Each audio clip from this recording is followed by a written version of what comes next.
I'm going to grab this call because it takes us into an area that I was going to get to eventually anyway. Scott, Jacksonville, Florida, great to have you on the program, sir. What's up? iPhone 10 megadittos.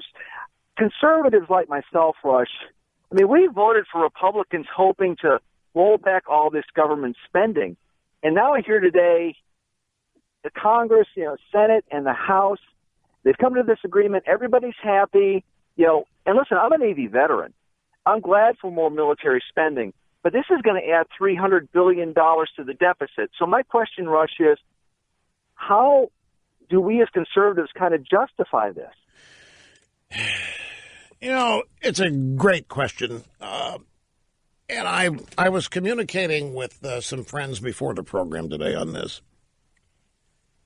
And I was telling them I probably should not admit this because it changes me day to day. But I have to tell you, this whole budget thing, I think I'm immune to it now.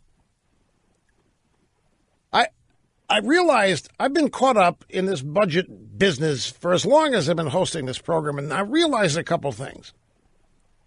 Spending never decreases. We never end up. There's one time in 30 years where the budget was balanced in 1995 for 1 year. 95, 96. Other than that, this is smoke and mirrors. The budget, we never spend less money than we spend the year before. We always spend more. No matter who we elect. And no matter who's in the White House and who runs Congress. And then I got to realizing that I think one of the reasons so many Republicans are signing on to this is a silly reason. But in their world, it makes sense. We've got, if this happens, a 2-year budget deal, right? You know what that means? They don't have to worry about being blamed for a government shutdown for 2 years. That alone is worth signing it, is it not? They're probably going to throw a party tonight because they're not going to be blamed for government shutdown. Every time we get an increase in military spending, there is no accompanying cutback anywhere else, despite the fact the news today, food stamp enrollment drops by 4 million in 1 month. You think we're going to cut the food stamp program? Hell's bells, no way. Whoever runs these budget departments doesn't want less money than they had last year. We advertise for food stamp recipients when we begin to lose them. Because we got to keep the budget.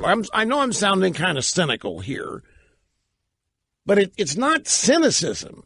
It's a realization that all the arguments, the budget fight every year is the best weapon the Democrats have to portray Republicans as racist, sexist, bigots, homophobes, of no compassion, who hate and want to starve kids. It never changes.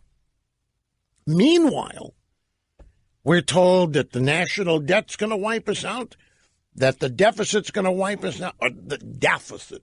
We've got to get a handle on these deficits. The deficit it's growing because the national debt is growing. And I know theoretically all this is bad, but in the real world, all of the apocalyptic warnings I grew up hearing have yet to happen. The national debt has not choked us. The national debt has not destroyed us. We may be living in the middle of the destruction and don't see it yet, but so I for some reason I didn't get caught up in it.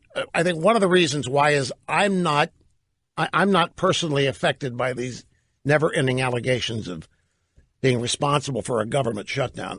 That's one of the most frustrating things to me that has been allowed to succeed the way it has. And Scott, I really think it's the driving force in getting this thing signed.